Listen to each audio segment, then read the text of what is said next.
Welcome to my channel. अस्सलामुअलैकुम। आइए जानते हैं नफीसा नाम के मायने और उसकी तफसील। हमारा आज का बेबीज़ गर्ल्स नेम है नफीसा।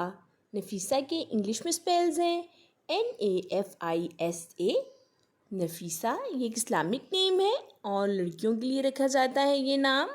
नफीसा ये अरबी ज़ुबान का लफ्ज़ है और इसके मायने हैं उम्दा, आला। इस नेम की तफसील है नफीसा अली, नफीसा हैदर। इस तरह से हम ये नाम रख सकते हैं। आप भी अपने नाम का मायने जानने के लिए कमेंट्स में अपना नाम लिखें और मायने जानिए। एंड अपने नाम की स्पेशल वीडियो बनवाने के लिए भी आप मेरे कमेंट बॉक्स में अपना नाम कमेंट कर सकते हैं। And please like the video, subscribe my channel. Okay dears, फिर मिलेंगे न्यू नेम न्यू वीडियो के साथ। अपना ख्याल रखिएगा, दुआओं में याद रखिएगा। अल्लाह हाफिज़।